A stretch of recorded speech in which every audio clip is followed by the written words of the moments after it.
I would like to welcome you all to our monthly webinar series. The PPA has been hosting this webinar series for a little bit over 4 years.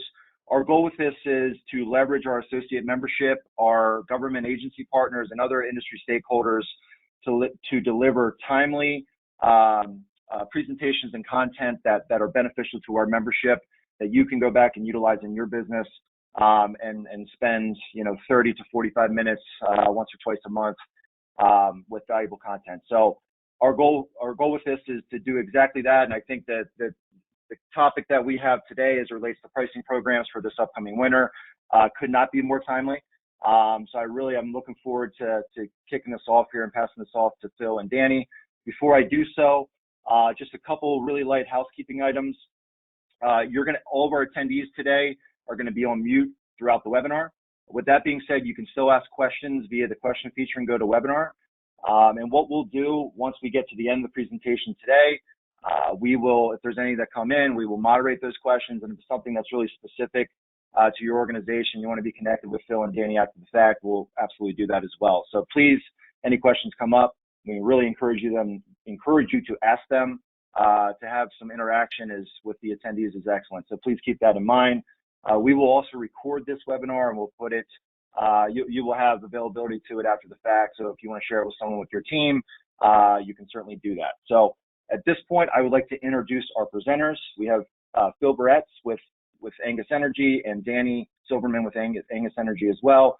Phil and Danny will be presenting hedging pricing programs in uncertain times. So Danny, I'll pass it off to you. Thank you very much, and hope everybody does enjoy. As Ted just said, it's called Hedging Pricing Programs in Uncertain Times. Yes, very timely with everything going on in the industry right now.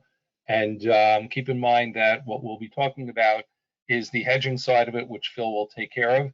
And we'll be doing a little on the marketing side as well, that once you understand what the issues are, how you need to take care of this from the marketing perspective as well.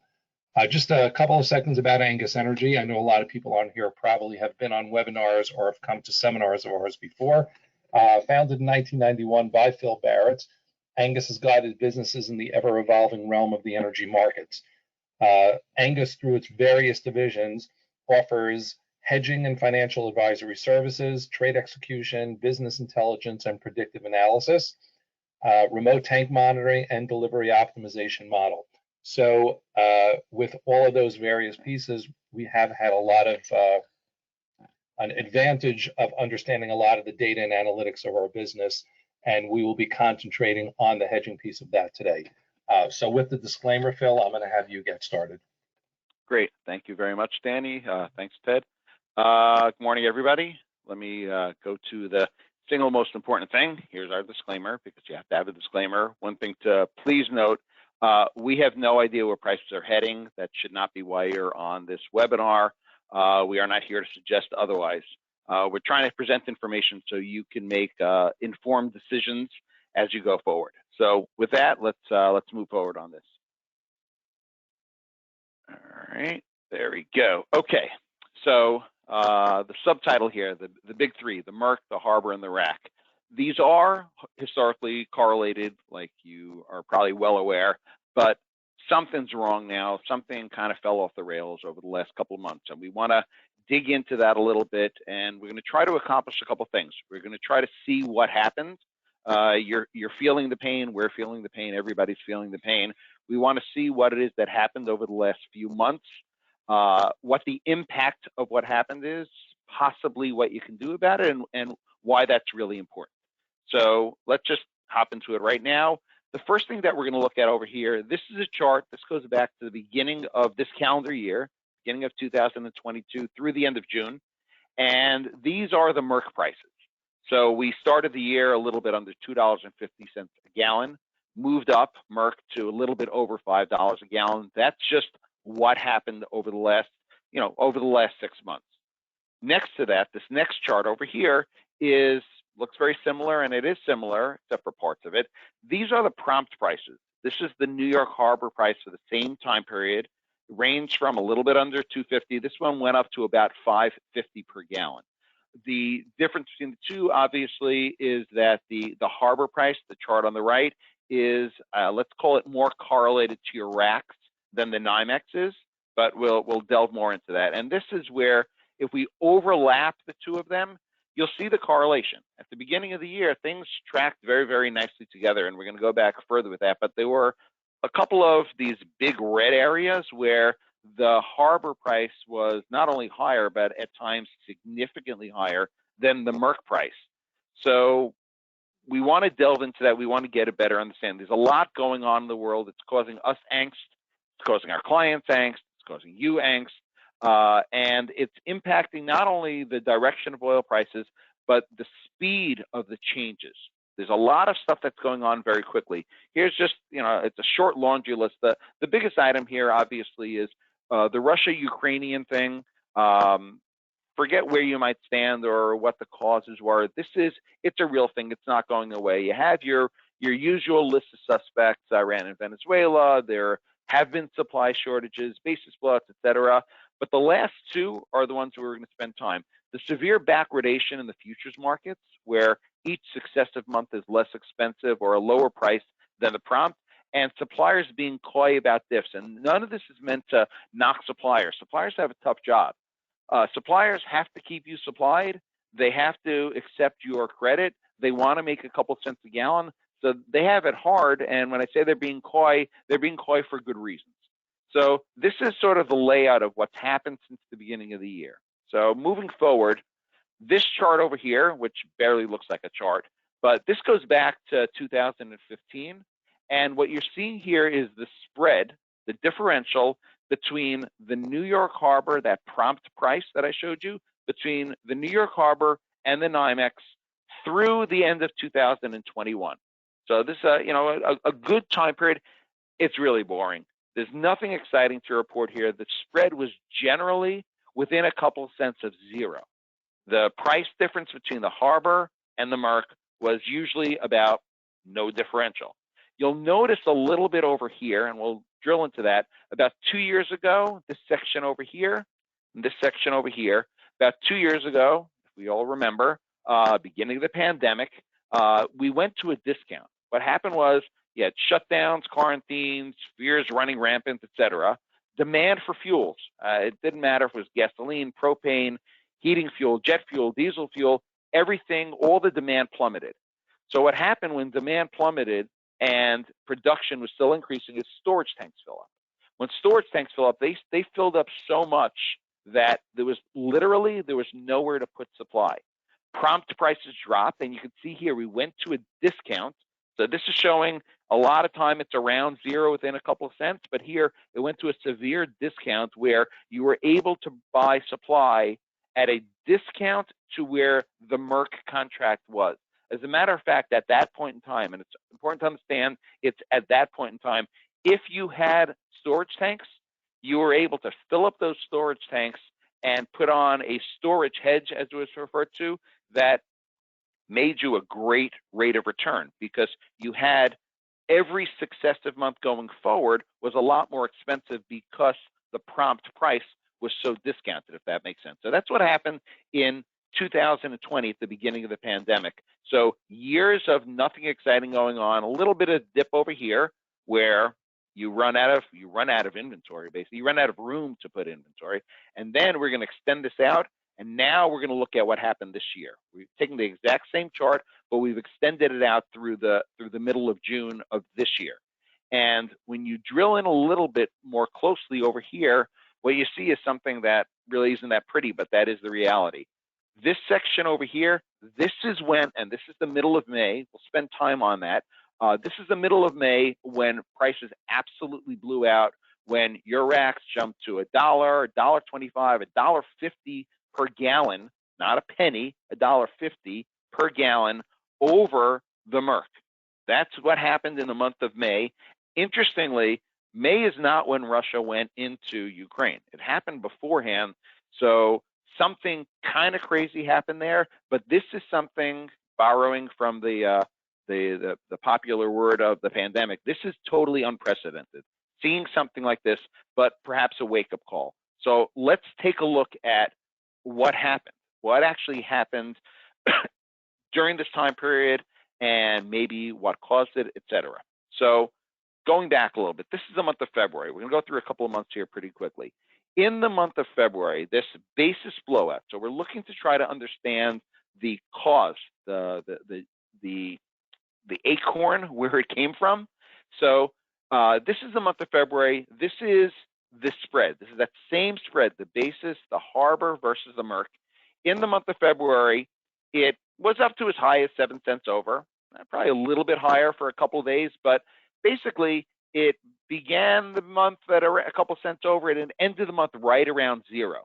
So what happens is, and this is something that is going to be a theme and we need to think it through, the purpose of the futures market is to predict where the cash market will be at a certain point in time in the future. So logically speaking, at the end of each month, futures and cash converge. So the harbor price and the futures price should converge at the end of every month. So this month, it went to 7 cents and it ended the month at basically zero. The next month, which is now the month of March, we were up to 15, 16 cents over, and we ended the month at zero. So there's a theme here. Now we're looking into April. April, things started getting ugly. I mean, definitely got ugly. 35 cents over early in the month of April. You might have been paying 40 or 50 cents over the NYMEX. Starting to feel the pain. Thankful that it was not in the middle of the winter. But the pain was real here. But it ended the month again. It ended the month at zero again and again and again. We keep seeing this. Then May. May was a painful month for everyone. You could have spent some time, if you're an optimist, in the month of May saying, thank God this didn't happen in January, and you'd be right. The spread, this is the harbor, forgetting your rack. The racks got even worse, but the harbor versus the Merck got to $1.25 over. Look where it ended the month. It ended the month at zero. So to repeat, cash and futures will converge at the end of the month. They are supposed to. So I guess that doesn't answer our question, because the question is, what happened? What happened over here that caused this blowout? Why would something in the middle of the month of May get so crazy when these things keep converging? They keep coming back to zero. So that's what we want to look at. What's going on? We have these months here that keep going back to zero. Actually, a better view would be here since the beginning of the year, goes back to zero, goes up, back to zero, back to zero, back to zero. If we know it's going back to zero in really just a couple days or a week or two away, why would it go up here? So that led us to try to take a look at it from a slightly different perspective. Typically speaking, you might look at the cash market versus the futures market and try to identify something. All of we've identified so far is that it comes back to zero and there was a blowout. So maybe something else is going on. So this, again, another chart, and no more charts after this, just to repeat to these. But basically, this chart is a slightly different perspective of a comparison of the spread. This is a chart, goes back again to the beginning of 2014. This is a chart that shows the futures contracts not compared to the harbor, but the futures contracts compared to the futures contracts. What I mean is this is month number 1 futures versus month number 2 futures going back to this entire time period. Right now, we're in the middle of July. The front month Merck contract is the August futures contract. The second month's contract is the September contract. So at the end of this chart, that's what we would be comparing month 1 versus month 2. Okay, so what happens is that if you're looking at these, we'll drill in a little bit to this section over here, month 1 versus month 2. And by the way, note that there's not much going on, just the same way that you saw the harbor against the Merck at basically zero. The spread between these is basically zero. Here's this time period at the beginning of the pandemic when it got down to, you see it over here. The month 1 was 61.04, month 2 was 70.36. That was that 7+ cent spread when it went negative. So now drilling in a little bit further, we're going to look at this year. So we're going back to the beginning of the year. We see these spreads, but I want to focus in this section. I want to focus on this section over here. Go with me back just a couple of months to the month of April. In the month of April, stuff had gotten hot and heavy overseas. No one knew what was going to happen. There were talks of sanctions. There were a lot of things going on. But I guess, even though politically we might look at our country a little bit differently, ultimately we all are optimists in some way, and we do believe in whether it's technically regression to the mean or to the norm. We think things eventually get back to be normal. So even in the month of April, that's a section over here, even in the month of April, when futures prices were spiking to well over $5 a gallon, there was this belief that, yeah, it's just going to be another couple of weeks. Things will be okay. So at the end of April, or in the middle towards the end of April, when things were not okay, there was this rush to buy oil for the month of May, because in April, the May futures contract is expiring. There was this big rush, and it drove up the May futures contract. That's what you see over here. But if you look over here, this is the second month. This is the June futures contract. It didn't move all that much. It didn't blow out. So what happened was, at the end of May, the futures contract spiked for the first month, which is the opposite of what happened at the beginning of the pandemic. But the June futures contracts didn't move that much. That caused a blowout in the futures spread between the front month May and the second month June contract. You see it very, very clearly. At that point in time, all prompt oil, whether it was in the harbor or the Gulf Coast, the racks, wherever you were, it moved much higher with the May contract. But then something interesting happened. The May futures contract expired. It expires over here. The May contract expires at the end of April. There is no May futures contract anymore. It turns into that convergence. It turns into the spot market. So once the futures spread, once that expired, that spread became reality. The prompt market was a lot higher, $1 or more higher than the futures contract. Then that's so to speak where the wheels fall off the wagon. Our market is premised a lot based upon inventory, carry costs, etc. But once that spread became the reality, the incentive to store product away totally disappeared. Backwardation, which is the term that we use for when a subsequent futures market is cheaper than the earlier month, backwardation took hold. It's still in full force today. If tomorrow's product is worth less than today's product, which you might call deflation, then the dynamic becomes that no one wants to put anything in inventory. Why would you want to put product in inventory when it's just going to be worth less tomorrow? However, we're in a unique world. We can't say, oh, look, we need to buy a car. I can buy it in 3 months from now. It'll be cheaper because of deflation. No, we need oil today.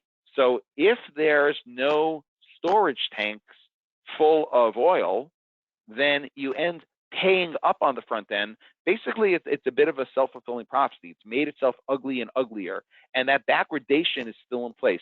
If you've ever wondered why, I mean, I've wondered. I'm my late 50s. I'm actually turning 60 in September. For a long time, you always hear that notion of a little bit of inflation is good. The Federal Reserve is targeting 1% or 2% inflation. I never understood why inflation was good. And it really took this to point it out to me, because the opposite of inflation, or deflation is when something is worth less tomorrow. So if something's worth less tomorrow, people simply aren't going to buy anything. They're not going to buy it. And then what happens to an economy? So deflation, oddly, I mean, all within some guide rails here, deflation is actually, in my opinion, a lot worse than inflation, because there's no incentive to buy anything. Our world is similar to that, but it has a slight nuance or a slight difference in that we need the oil every single day. So whereas tomorrow it might be cheaper, I can't wait till tomorrow. So that should explain what happened, why it happened, not what we're going to do about it, but the spread between the futures markets moved sharply. It led us to backwardation. It's disincentivized storage. And we're in a position where the normal supply-demand balance is just out of whack. We have higher prices in the front end, and we have backwardation in the back end. Supplier differentials, which are based upon that relationship between the individual months, they're just out of whack. They're wider than they've been since I can remember. We think, we hope, we pray everything's going to get back to normal eventually, but we're not there now. I want to show you a couple more things before I pass it back to Danny. A slightly different perspective is because you don't necessarily care, or at least not in the current context, we don't care about the absolute price of oil. Yeah, we don't like that it's $3.50 a gallon now, but we're a lot happier than when it was $5 a gallon or $4.50 just a couple of weeks ago. So oil prices have gotten a little bit better, not as egregiously high as they were. But what I want to show you here is that trend and that spread in the backwardation. This line over here, this green line, shows the futures prices for a year. It's month 1 through month 12 at a point in time. So this is the end of last year, 12/31/2021. Futures prices for the first month futures contract, which in that case was January, were under $2.50 a gallon, as we pointed out earlier. And as you move forward, it's basically flat, trending a little bit lower, but really, really nothing exciting going on. Then we move forward to the beginning of April. Stuff's happening, and we see a jump. We see prices have gone from $2.30 up to almost $3.50. We see also the beginning of this backwardation.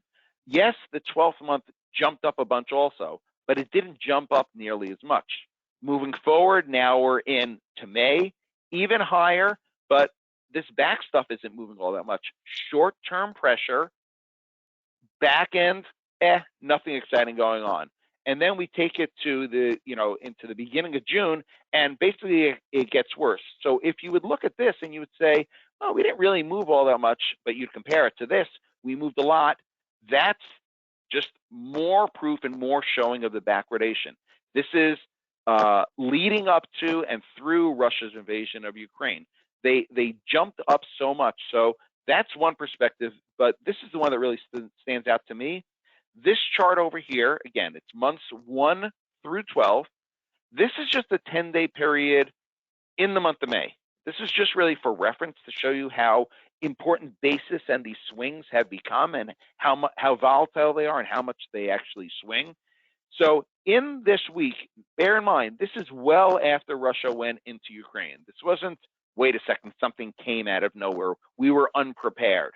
That's not the case here.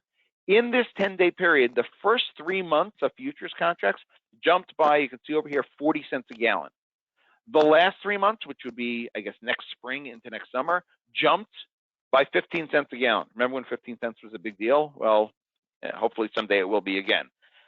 Just in this 10-day period, the front end to the back end moved by 25 cents a gallon.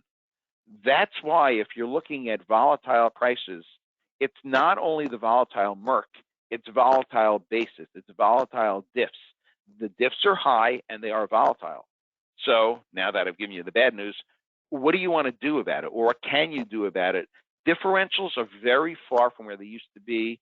In many cases, they're not even available from suppliers. So what are your choices? Well, you can leave it be and say, it's going to get back to normal. I like the green line, and eventually it's going to get there.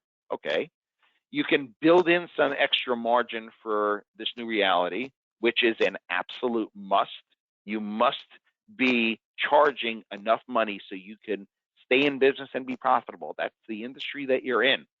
It's your family, it's your legacy, whatever it's going to be. You need to build in the margin so you can make your money and cover your costs. A few people, not many, but it's certainly out there. A few people have said maybe this is the year I take off and I don't have a program offering. You can run a hide, you can put your head in the sand, you can do a bunch of different things. I'll tell you this, Danny will cover a little bit more of it in a few minutes, but customers want and they need pricing programs. They're not going to be happy knowing that for the last bunch of years you've given them a pricing program. Last year you capped them at $279, $329, whatever it was. Last year you gave them a program, but this year you're not going to have a program. If you don't offer it, they're going to look elsewhere. So the idea of not offering, we're not telling you what to do. It's just that it's just not going to work out all that well if you're planning on retaining your customers. And so on the retaining side of things, we want to look at the importance of all this stuff in context and what we should look to do.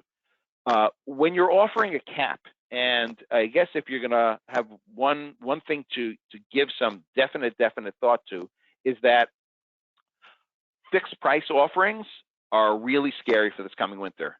short of having your customers prepay, offering something at whatever the price might be, and then having the risk of prices go way down, and I know that sounds a little backwards of risk of prices going down. You want them to go down, right? But offering fixed prices is kind of scary. So we're going to start this with this notion of we're looking at the offering of a price cap. So here's this hedge stack. The first thing we have in a hedge stack is the futures market. Obviously, you're looking at the price for the time period that you're looking to cover. Where's the market at that point in time? Above that, we've spent a bunch of time on that. If anyone's looked at any pricing programs, any price caps, you have a premium. There's a cost. Generally, you're buying an option. You can be buying a call option, you can be buying a put option, whatever's appropriate for you, and you're paying a premium. That premium needs to be paid for by the customer. The customer can pay for that premium upfront. They can pay for it when you sell the product to them. You can do a combination of the two, whatever works for you, but the premium needs to be covered because it's part of your cost, it's part of your hedge stack. Above that, you have this basis. The basis is always been there. It should be included in your calculation. That's how much above the Merck this product should cost you on a daily basis. Last thing is volume. That's on the weather side of things. I'm not going to spend any time on it today, perhaps for a different webinar if they'll have us back, but weather is really, really important, especially in a year where it looks like prices are going to be very high. If you're stuck with high-priced oil and it's been warm out and you didn't sell all the oil, that could be a lot more painful than if you're stuck with $2 oil. So this is your hedge stack: the Merck, the premium, basis, and your volume. Some years, the basis is the spread between those prices. It could be the Merck to the rack. It could be the Harbor to the rack. It'll include the costs, as we mentioned before. The supplier has to move the product to the rack. They have to have a reasonable profit, etc. The basis used to be, frankly, in many cases, it was dismissed. It was just, well, it really never changed. Some years it even narrows. I mean, you can see it over here. The basis can narrow a little bit. And then seemingly, as we see this year, really without warning, or maybe we just didn't see the warning signs, the basis can explode. And this is what we have this year. We have an exploded basis, and we're suddenly faced with a lot of things that make us wonder when it's going to come back to normal. So some companies always fix their basis. That was part of what they did. Some companies used to fix it, but they can't find suppliers willing to do so. Some suppliers, they're happy to do so, but at these seemingly outrageously high differentials.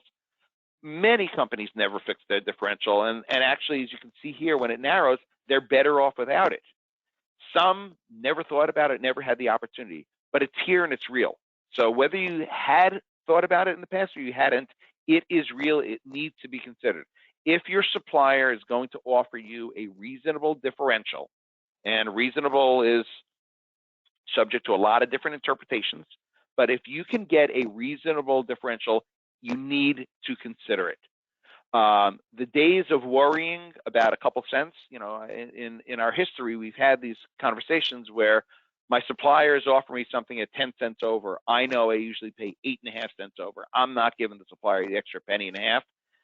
The days where we're worried about a couple cents, at least they're at least temporarily on hiatus. We're worried about dimes and quarters right now. So again, if the supplier is offering you something reasonable, you need to consider it. So if the Merck is the base and the basis is unsure, what could we have done about April, May, and June? So I would say that there are trades, there are transactions, there are hedge trades that can tether together the different parts that make up the basis. It might be, we looked at two things. We looked at the Harbor versus the Merck. We looked at the NYMEX month 1 versus NYMEX, or Merck month 1 versus Merck month 2. They both might work. You need to take a look at the correlations. In your case, correlation between the Harbor and the Merck, or the Harbor, the Harbor and your rack, hence the spread between the Harbor and the Merck, might be your best bet. But we also identified that maybe that's not what blew out. It was month 1 versus month 2. Or you could just say, I don't care. I just want the sausage. I don't really care how the sausage is made. Doesn't matter. Protect me. So here, going back to those charts, it depends upon what you think is best for you in a way to not ignore the basis. There's a correlation between all of these things. And what you need to do is you have to find the proper correlation. You have to build in some extra elbow room for your offerings. And they are offerings that your customers still demand, but you still need to put the odds in your favor of a full margin. This is not the time to be the hero and say, I'll make it up a different year. You can't afford to do that. Your pitch might be as simple as, well, last year prices were $2.75 or $2.99 a gallon, but prices are $2, $3, $4 higher. But for the next year, I won't charge you more than X, $5 a gallon, $4.50 a gallon, whatever your proper price is. So you could say, this is where it was. It spiked. I can offer you a price for the next year that'll be lower than prices have been, and hopefully the price even come down from there. There are different ways to hedge the basis. There are, there are swaps. A swap is, fixing your price. There are options. Some swaps manage those details of the sausage, so to speak. Some deal with the finished product, which would be the basis of the harbor. If you don't want to do swaps, some people are looking at options. A call option on the spread. Call options are great because they limit the exposure on a trade to the premium that you paid, keeping in mind that even though it went to $1.50 over, and it might now be 5 or 10 or 12 or 15 cents over, depending on where you are, might be 20 or 30 cents over. Zero is normal. The problem with if there's a problem, the problem with an option as opposed to a swap is that an option you have to pay a premium. That's an expense. So not here to opine on which way is better, but I would say this: basis protection is no longer a nice to have thing. So just to wrap this up, doing nothing as far as the basis shouldn't be a choice that you would pick. Ceasing to offer your customers what they want and expect also shouldn't be something that you choose to do. How to hedge, it's not simple and cookie cutter. You need to speak to people. We're happy to speak to you. You can figure it out on your own. Just don't ignore it. But it really, really is, it has to be part and parcel of what you do. So that's where we came from, why it blew out, how the blowout is today's reality. No one knows what's going to happen tomorrow. So with that, I want to turn over to some of the, supporting factors to show why we really need to consider offering the programs, and this should be part of it. So Danny, thanks everybody for the time. Danny, I'm going to turn it over to you. Okay, we'll bring it to the next slide. Before we talk about this next slide, just 2 comments on things Phil said. He brought up in the middle of his talk that customers want price protection programs, and I find it interesting that with our clients, most, and I'm not just saying 51%, most of their programs are growing this year with what they say is very little effort. People are calling in and asking. And I think that's an important thing to know, that to say there's too much craziness going on in the market, we'll just skip the year, really is a mistake. The other thing that Phil said regarding all of us on the call, that we're not looking as much at pennies, we should be looking at dimes and quarters. I believe from the conversations I've had with my dealers, customers are doing the same thing. I don't see them as much saying that you're offering a cap at X. Well, the guy down the road is X minus 3 cents. It doesn't happen as often anymore. I think loyalty has become very important. And therefore, that adds to the extra benefit of, which you can see from this chart, that if you offer a cap budget, you are developing more loyalty and retention. And it's an interesting chart to look at. If you look from the bottom up, you can see the bottom is a customer profile of no budget, no pricing program, no service contract, that the average customer stays with you for 1.5 years. That's not a lot of time. And I think people need to understand that if you're not giving a reason for them to be tied into the company, they are not going to stay. The next 3 lines are fairly interesting as well. It's just adding one of the services. So if you add to the no pricing, no non-budget, non-service contract, if you just add a service contract, you're almost doubling the amount of time they'll be with the company. If you just added a pricing program, it's about 1.5 times the amount. And if you just add a budget, you're pretty much tripling or more how long that they will stay with you. If you go to the top of the chart, which obviously adds all 3 of them together, or even without the service contract, having a cap budget program is going to really add to the amount of time that the customers are with you. And I think that's really important to understand, that this is a lot of data here to show you it's not that hard to add years onto your customer's lifespan with your company. It's just a matter of working with them and working with your CSRs, which we'll get to get that done. Now, the importance for this year when understanding it, if we're talking about the budget and we're talking about the price, most people would think, what is the biggest fear of the customer during the year? I think everybody would say number one is price, and I would say that they were wrong. I think the number one issue that people are going to have this year is paying their big winter bills. Regardless of where that price is, it's certainly, well, we're not giving it an opinion, but right now it's fairly high. And I would think that if you take a typical customer, let's say with a 4K factor, getting a 160-gallon delivery, well, it's going to be an $800 bill at the beginning of January for them. 4 times 160, 640 heating degree days later, which in most of your areas is a matter of 20, 21, 22 days, they're going to have another $800 bill. End of February, another $800 bill. They do not have that $2,400. And I think we all know what's going to happen there. They're going to call you and say, can I pay for half of it now? Can I pay for another half of it as we get closer to my next delivery, and then do the same thing again? So what I would say to you is understand you need to really budget them before they start budgeting you. And it's going to happen. And the shame is when they budget you, they're still paying that $2,400 throughout the month of December, February, and March. If you make them understand that having a stable monthly payment is going to allow them to work well and for you to work well along with it. Price obviously is an issue too. And certainly there's going to be a mantra this year if you're offering a cap to be able to say never pay more than $5 again. It's a good slogan to go along with the cap budget, but these numbers don't lie. 1.56 going up to 9.9 for years. That's a real big difference. And I hope everybody, before I go to the next slide, takes a look at this and understands it's very important to get that budget and pricing program in place. All right, Phil, if you can go to the next slide. So why are CSRs so critical? I spend a lot of my time in offices with my dealers training the CSRs. And I would say the main answer before even looking at these boxes, if the CSR buys into a cap budget and the CSR is confident to sell the cap budget, it is going to work and it's going to work well.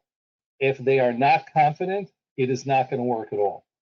And I've seen that time and time again, that it doesn't matter how much the owner of the company might buy in, it needs to be explained to the CSR. Why is this important to the customer? Why is it important to the company? Okay, so we know that the CSR are the customer's advocate, right? We see more and more, and this comes from the CSR's mouth, not from mine. They tell me more and more the customers are saying to them, what do you think I should do? And it's really interesting that we have the opportunity to say to them, you should be on a cap budget. You can't tell a customer, let it float, because you might be wrong. You can't tell them to fix because you might be wrong. When they're on a cap budget, they have a stable payment. Market goes up, they don't. Market goes down, they do. That's something that the CSRs are understanding. Their life is a lot easier during the year if they spend a little more time with the customer at the beginning of the year, setting them up on one of these stable programs. They are the company's front line to the customer. They speak to them first, probably speak to them last as well, and hopefully it doesn't get to a last. And then the last thing here is they want programs that benefit the customers. And as I said, when you're training the CSR, you're trying to make them understand that it is beneficial to the customer.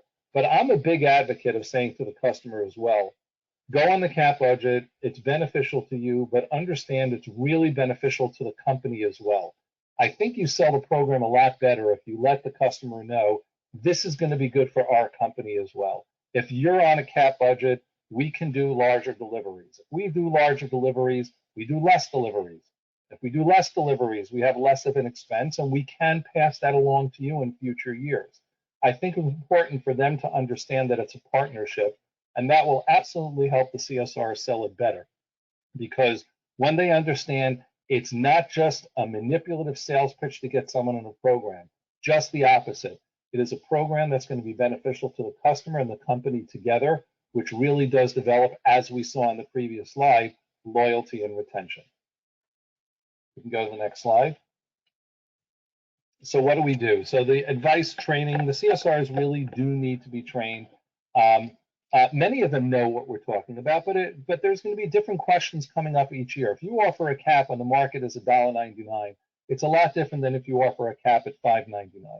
If you're offering a cap to someone who's used to a fixed, and their fear is really the market going up, which is why they were a fixed, or you're offering a cap to a variable customer, and their thinking usually is, well, I think the market is going to go down, which is why I wouldn't go on a program. There's different ways of selling it. So keep in mind that the training has to be done that you're segmenting the marketing. The CSR has to ask a bunch of questions first, as I stated before, to give them the confidence to know who is the customer on the phone. Are they on a present program?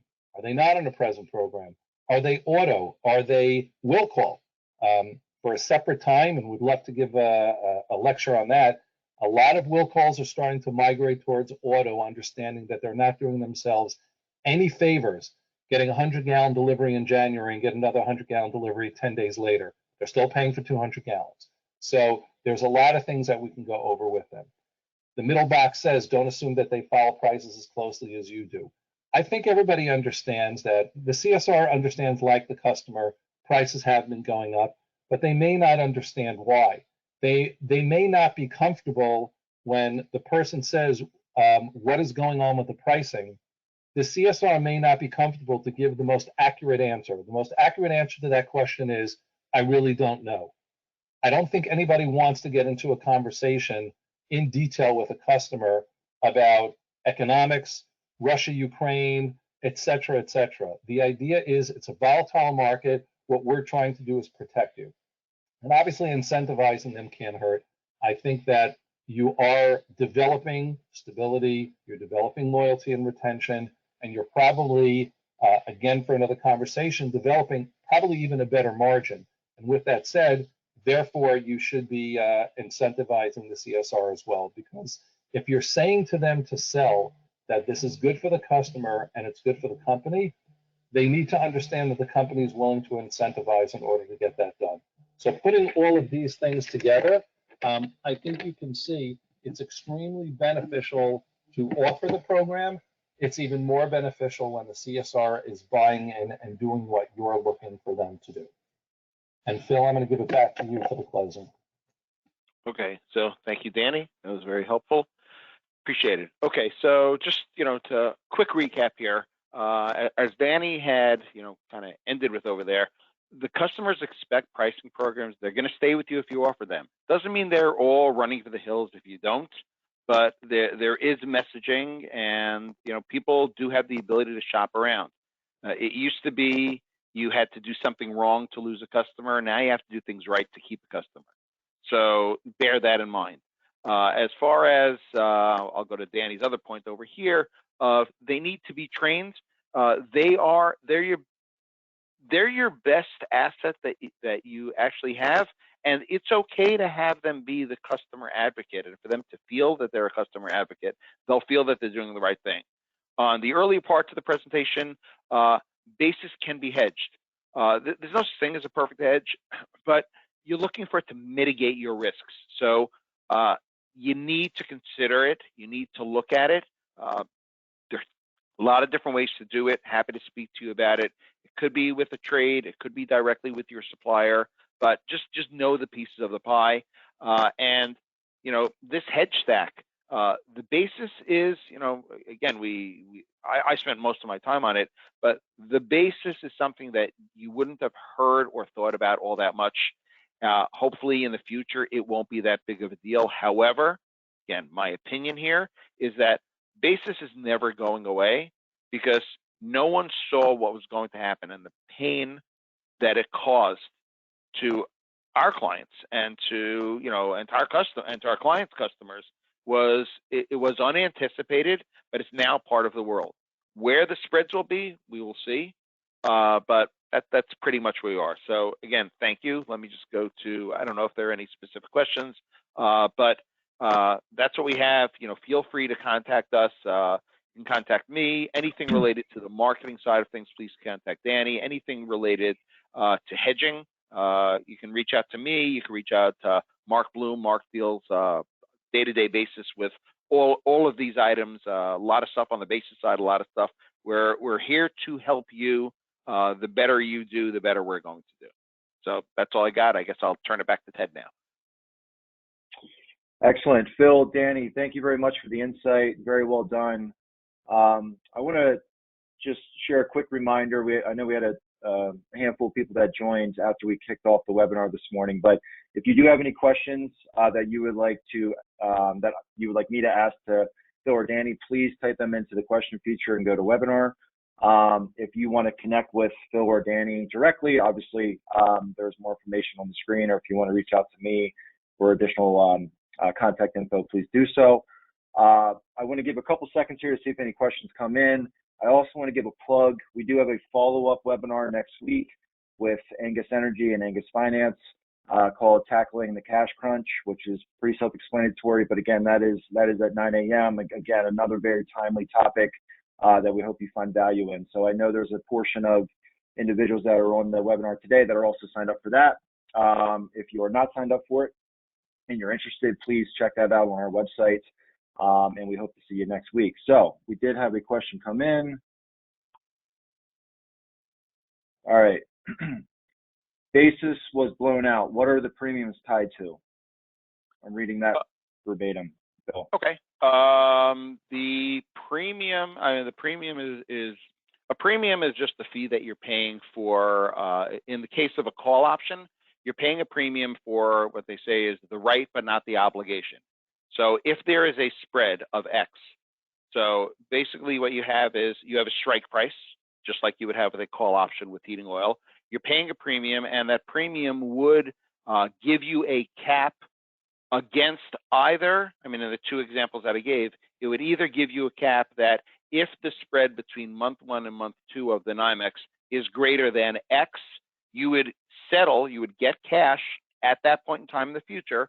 So if you bought, I'm going to make up numbers here, if you bought a call option with a strike price of 10 cents a gallon for the month of January, when the month of January comes, if that spread is 30 cents, you would get 30 cents minus the 10 cents. You would get 20 cents in cash to offset your higher basis prices.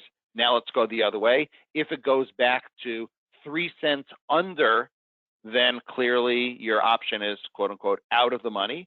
You would not get a settlement, and you will have spent your premium on that strike price for that particular trade.